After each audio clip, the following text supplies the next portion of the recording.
Muy buenos días a todos, mi nombre es Eduardo Quintana, predicador de la Iglesia de Cristo. Le extiendo un fuerte abrazo esperando que esté pasando un excelente día. Gracias le damos a Dios por la oportunidad que nos concede para abrir su palabra y estudiar con mucha diligencia sus consejos. Vamos a abrir nuestras Biblias, por favor, en Apocalipsis capítulo 2 y versículos 1 al 7. Apocalipsis capítulo 2 y versículos 1 al 7. Nuestro tema será el mensaje dirigido a la iglesia en Éfeso. En los capítulos 2 y 3 del libro de Apocalipsis podemos leer el conjunto de 7 iglesias establecidas en Asia Menor. Cada una de estas iglesias recibió un mensaje exhortativo, consolador, edificante y motivador. 5 de estas 7 iglesias estaban accediendo al pecado promovido por el gobierno romano y también tenían conflictos internos tocantes a la doctrina de Cristo, pues muchos estaban siendo tolerantes a la falsa doctrina.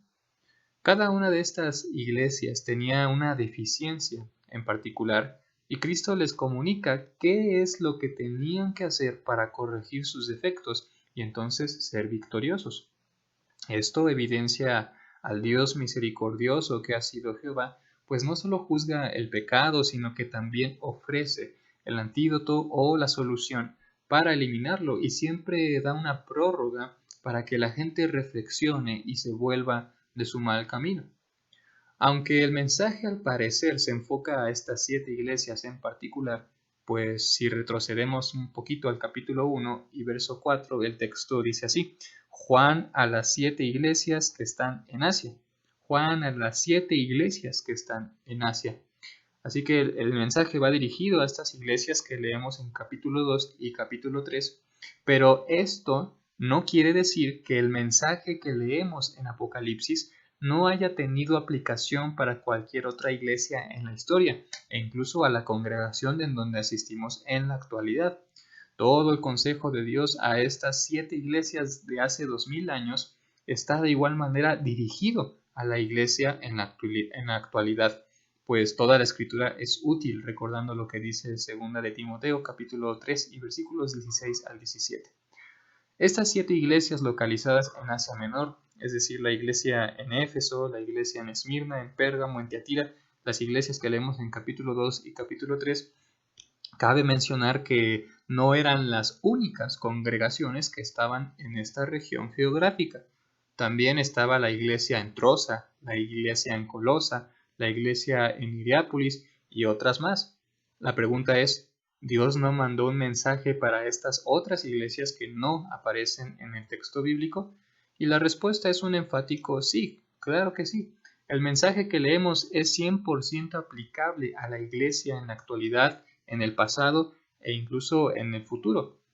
La clave, hermanos y amigos, es reconocer que al leer Apocalipsis debemos estar conscientes de que estamos tratando con un libro altamente simbólico o de género apocalíptico o críptico. Sabiendo esto, entonces hay que entender que el número 7 se está empleando de una manera simbólica, porque esa es la naturaleza del libro en general. Y el 7 es número que denota lo completo o lo perfecto. Así que, en este sentido, entonces la visión que está viendo Juan en Apocalipsis y su mensaje es aplicable a lo completo de la iglesia o a lo perfecto de la iglesia en general y no solo a estas 7 en específico. ¿Por qué Dios menciona entonces a estas 7 iglesias en particular? Bueno, pues muchos han sugerido que lo más probable es que estas 7 iglesias estaban siendo las más perseguidas o que las ciudades en donde estaban estas iglesias eran los lugares en donde la persecución a los cristianos estaba siendo más intensa. Bueno, aún así debemos recordar que toda la palabra es inspirada por Dios y útil, según lo que dice 2 de Timoteo, capítulo 3 y versículos 16 al 17. Bueno, comencemos con nuestra lectura. Capítulo 2 y versículo 1, el texto comienza diciendo: Escribe al ángel de la iglesia en Éfeso, el que tiene las 7 estrellas a su diestra, el que anda en medio de los 7 candeleros de oro, dice esto. La palabra ángel en este texto no debe ser interpretada estrictamente como un ser de naturaleza angelical. La palabra ángel hace referencia a un heraldo o mensajero de Dios. En este caso sería un predicador o un pastor. La palabra ángel se le aplica en Marcos capítulo 1 a Juan el Bautista, y ciertamente Juan era un hombre, mas no un ángel. Una vez más, la palabra ángel significa mensajero, así que Juan tenía que contactar al predicador de la iglesia en Éfeso para hacerle llegar este mensaje y el predicador tomara entonces la responsabilidad de exponerlo a la iglesia en Éfeso. Éfeso era un lugar importante gracias a su posición geográfica y su alta actividad industrial. Su excelente acceso al mar hizo de Éfeso el puerto más importante en días del Imperio Romano. Aquí estaba el templo de Diana y un teatro con la capacidad de acomodar a 24,000 personas. La frase "el que tiene las 7 estrellas en su diestra" es obviamente una referencia a Jesús. Si retrocedemos un poquito al capítulo 1 y verso 16, dice así la palabra de Dios: tenía en su diestra 7 estrellas, de su boca salía una espada aguda de 2 filos, y su rostro era como el sol cuando resplandece en su fuerza. Aquí Juan pues está teniendo esta visión, y en esta visión misma está observando a Jesús mismo. Las estrellas representan los mensajeros que están al servicio de Dios en su iglesia. El capítulo 1 y versículo 20 dice: el misterio de las 7 estrellas que has visto en mi diestra y de los 7 candeleros de oro. Las 7 estrellas son los 7 ángeles de las 7 iglesias. Ahí está. Las 7 estrellas son los ángeles de las 7 iglesias. Así que en el capítulo 1 y versículo 20, en ese texto Jesús está explicando los símbolos que usa y nos enseña, nos da una grande lección aquí porque nos enseña que en ocasiones la Biblia se explica por sí misma. Estas estrellas están en la diestra de Cristo. La mano derecha es muy mencionada en la Biblia. No sé si recuerda cuando Jesús decía en el Sermón del Monte: si tu ojo derecho te es ocasión de caer, y también decía: si tu mano derecha te es ocasión de caer, quítala. No sé si lo recuerda. Esto es porque la extremidad derecha era culturalmente la parte corporal importante. Así que Jesús está diciendo que Él tiene a sus servidores en un lugar especial. La frase "el que anda en medio de los 7 candeleros de oro" es de nuevo una referencia a Jesús mismo. Los 7 candeleros simbolizan las 7 iglesias. Un candelero ofrece luz. La iglesia es responsable de aportar luz al mundo. Y Jesús está en medio de estos candeleros, es decir, Jesús está en medio de su iglesia actuando a su favor y al pendiente de lo que ocurre en ella.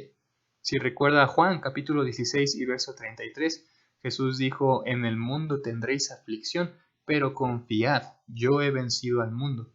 Y en otros múltiples textos Jesús nos hace entender a la iglesia que Él está en medio actuando al beneficio de la iglesia, que Jesús está presente en medio de los cristianos cuando éstos están sufriendo.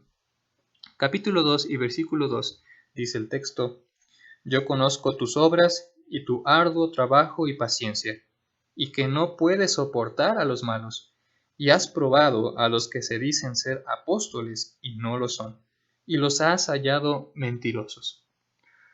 Jesús les hace conocer que no pensaran que Él estaba desinformado de lo que ocurría.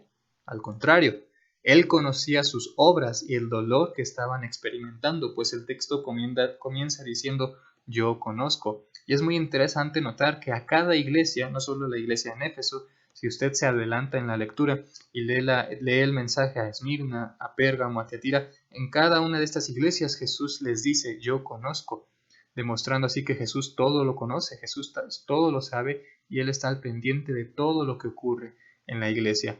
Este texto entonces es una observación positiva de la iglesia, por lo que está diciendo el texto. Y la iglesia actual, hermano y hermana, al igual que Éfeso, debe involucrarse con las buenas obras, así como lo estaba haciendo la iglesia en Éfeso. La Biblia dice en Tito capítulo 3 y versículo 8: palabra fiel es esta, y en estas cosas quiero que insistas con firmeza, para que los que creen en Dios procuren ocuparse en buenas obras. Estas cosas son buenas y útiles a los hombres. La Iglesia en la actualidad debe practicar el arduo trabajo y la paciencia en Cristo. Y algo muy importante que menciona el texto es la intolerancia al pecado. Una vez más, el texto 2 dice: yo conozco tus obras y tu arduo trabajo y paciencia, y que no puedes soportar a los malos. Está haciendo aquí Jesús visualizando algo positivo de la iglesia en Éfeso. Así que la iglesia actual tiene que seguir practicando, o tiene que ser perseverante en estas cosas. El texto entonces indica la intolerancia al pecado que practicaba la iglesia en Éfeso. Dice el texto que no soportaban al malo. ¿Recuerda algo que usted no soporte? ¿Algo que no tolere? No sé, tal vez un olor, alguna comida, alguna actitud. ¿Recuerda algo que usted no soporte o algo que no tolere? Pues así debe ser el pecado para nosotros, algo repulsivo por completo. Efesios capítulo 5 y versículo 11 dice el texto: y no participéis en las obras infructuosas de las tinieblas, sino más bien reprendedlas. Esta iglesia en Éfeso también ponía a prueba a los que se decían ser maestros. Esto es precisamente de lo que la Biblia nos hace responsables.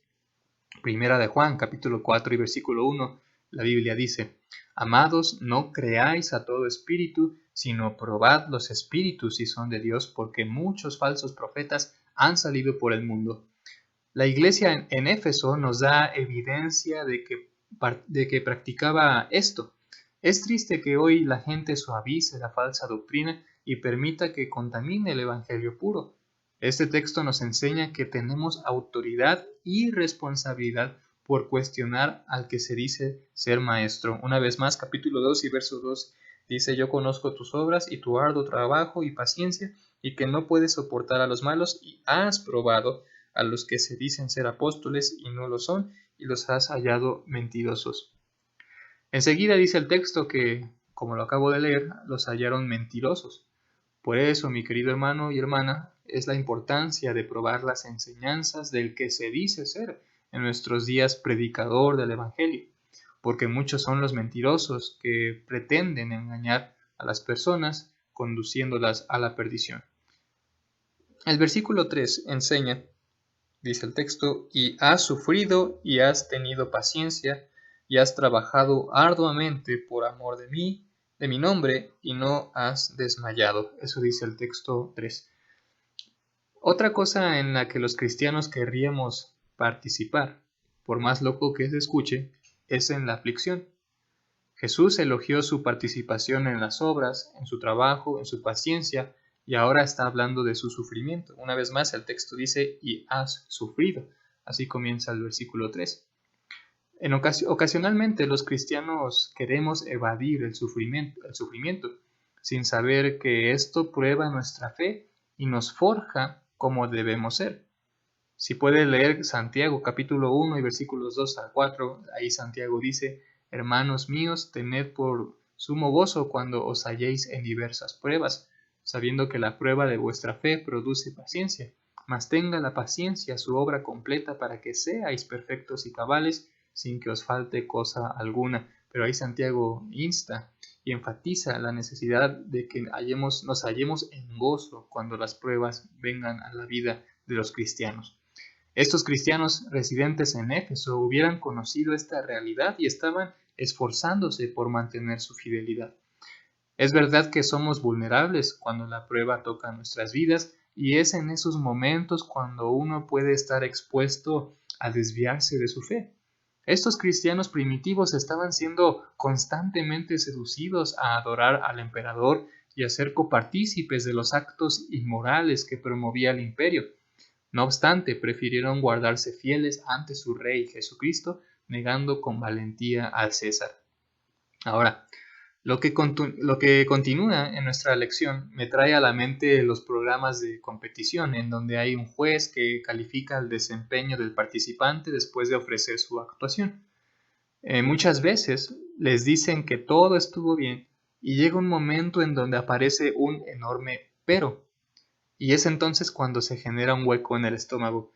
Esto en particular me recuerda a cuando comenzaba a predicar y mis hermanos me criticaban mis sermones constructivamente y a veces te decían lo bien que has hecho y llega un momento en donde te dicen pero, y es ahí donde dices aquí viene lo malo. Y es precisamente lo que está pasando aquí. Jesús está generando una crítica, les está criticando lo que ellos estaban haciendo y al parecer todo iba bien, pero vamos a leer el versículo 4. El texto dice así: pero tengo contra ti que has dejado tu primer amor. Es interesante, antes a pasar a analizar el texto, es interesante ver cómo Jesús muy amorosamente y con muchas ganas de alentar a esta iglesia, si se dieron cuenta, Jesús les mencionó sus virtudes y sus buenas obras al inicio, evidenciando que Jesús no solo critica lo negativo. Creo que esta es la mejor manera de comenzar una exhortación a un hermano, a un miembro de la iglesia. Es decir, no deberíamos ser tan severos y directos con su error, y más bien comenzar mejor con lo que hacen bien, sin olvidar los errores, porque si no señalamos los errores, entonces estaríamos haciendo un mal al hermano, así como Jesús le haría un mal a la iglesia en Éfeso si no les hubiera advertido de lo que estaban haciendo mal. Así que Jesús les dice que se olvidaron de su primer amor. El texto no revela de forma contundente qué era ese primer amor del que Jesús hablaba, pero algunos han hecho especulaciones. Muchos dicen que estos cristianos en Éfeso se olvidaron de la evangelización, ya que el texto no menciona su colaboración en la evangelización. En otras palabras, ellos se olvidaron del amor por los perdidos y esto fue lo que le molestó a Cristo. Pero puede que este no sea el caso. Tal vez estos cristianos simplemente se olvidaron de la actitud correcta con la que se deben hacer las cosas. Recuerde Juan capítulo 4 y verso 24, en donde el texto dice: Dios es espíritu y los que le adoran es necesario que en espíritu y en verdad le adoren. Eso dice el texto. Y muchos tienen conflicto con adorar a Dios con estos dos prerequisitos fundamentales que Jesús estableció. Muchos adoran conforme al sistema correcto o conforme al patrón correcto, pero dejan a un lado el amor y la buena actitud. Y otros están al contrario, tienen mucho fervor, tienen muchas ganas y mucho amor, pero lamentablemente adoran a Dios a su manera, o adoran a Dios con otros tipos de actos o con otro tipo de adoración que no es la adoración que provee el Nuevo Testamento. Al parecer, Éfeso tenía lo doctrinal intachable, pero olvidaron o forrar sus obras con amor genuino. Y esto es triste ver a hermanos en esta situación. Versículo 5 dice el texto: recuerda, por tanto, de dónde has caído y arrepiéntete, y haz las primeras obras, pues si no, vendré pronto a ti y quitaré tu candelero de su lugar si no te hubieres arrepentido. Recuerda, por tanto, de dónde has caído. Así que Jesús no solo identifica el problema, sino que también ofrece el remedio a este problema. Jesús apela a la memoria de estos cristianos, exhortándolos a que se trasladaran o a que trasladaran sus mentes a esos momentos de amor genuino cuando hacían sus obras con un tremendo gusto. Hermano, quisiera hacerte una pregunta. ¿Sientes que has perdido la pasión de servir a Cristo o por causa de tus problemas has sentido que tu fe se ha vuelto tibia? Jesús quiere que recuerdes ese amor que sentiste en el momento que fuiste sumergido y el amor con el que asistías a la iglesia en los primeros días para que esto te impulse a volver a enamorarte de Cristo. Hacer uso de nuestra memoria es importantísimo, así que ¿por qué no usarla para recordar nuestros mejores momentos cuando éramos o cuando fuimos cristianos en nuestros primeros días? Puedo imaginarme al apóstol Juan con ya algunos años encima y en su vejez tal vez recordaba su juventud cuando sirvió a Dios con todas sus fuerzas. Esto debería traer a nosotros la buena actitud que todo cristiano debe portar. Y bueno, pues de no ser así, ciertamente hay consecuencias trascendentales. Jesús dice que vendrá, mas no para salvar o ayudar, sino para cortar toda comunión o relación con la iglesia. El texto dice que Jesús quitaría el candelero. ¿Qué imagen tan triste es esta? Puedo visualizar una fogata ardiente que eventualmente vino a ser solo las brasas tibias que ya no alumbran ni dan calor. El arrepentimiento es vital. Si recordamos el texto al final dice, si no te hubieras arrepentido. Jesús está mencionando el arrepentimiento para poder lograr que esta iglesia saliera de su problema. Así que el arrepentimiento, hermano, es vital y es parte de la solución. Lucas capítulo 13 y versículo 3 dice, si no os arrepentís, todos pereceréis igualmente. Jesús dijo eso ahí en Lucas 13:3. Necesitamos proceder entonces al arrepentimiento y entendiendo lo